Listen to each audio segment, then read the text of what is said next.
আজকে বৃষ্টি বলে কথা। আজকে আমাদের জন্য শোল মাছ দিয়ে লাউ রান্না করেছি আর ভুবনের জন্য মুরগির মাংস ভুনা করেছি। টুটুল বলছে যে লাউটা দেখে আজকে চাপটি খেতে মন চাচ্ছে, তাই সাথে সাথে চাপটির আয়োজন রেডি করে ফেললাম। তো বড় বাটিতে টুটুলের জন্য একটু ঝাল করে নিয়েছি মশলা দিয়ে, আর ভুবনের জন্য আলাদা করে নিচ্ছি কারণ ও ঝাল একটু কম খায়।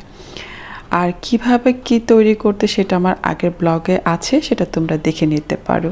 যখন নাকি কাঁচামরিচটা দিলাম কত সুন্দর কালারটা এসছে, দেখো কালারটা দেখে খুব ভালো লাগছে। দুটোতেই সেম সেম দেব, জাস্ট ওর পাপারটার মধ্যে একটু ঝাল বেশি আর ভুবনেরটার মধ্যে একটু ঝাল কম, এই আর কি ডিফারেন্স থাকবে। চাপটি যখনই বানাই তখনই ভুবনের দাদুর কথা মনে পড়ে।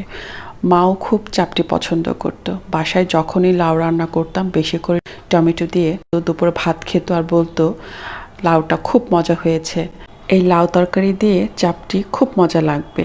তারপর অনেক সময় টুটুলও দুপুরে খাবারের সময় বলতো, সেম কথাই বলতো যে এই লাউ তরকারি দিয়ে চাপটিটা খুব মজা লাগবে।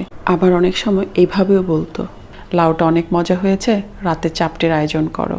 যদিও একটু ঝামেলা, তারপর আমি সাথে সাথে আয়োজনটা করে ফেলতাম।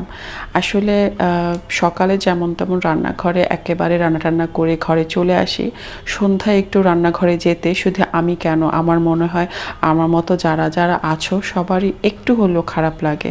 আমি কাউকে খারাপ করছি না, ছোট করছি না, কিন্তু সন্ধ্যার পরে রান্নাঘরে যেতে একটু খারাপই লাগে। আর আমাদের এখানে যে পরিমাণ গরমের জন্য আরও বেশি কষ্ট হয়, তাই আর কি খারাপ লাগে।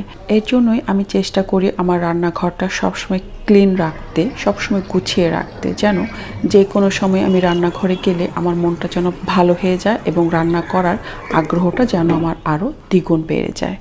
বাই দ্য ওয়ে, আমার মিনি ব্লগগুলো কেমন হচ্ছে কমেন্টে কিন্তু অবশ্যই জানতে চাই। আল্লাহ হাফিজ।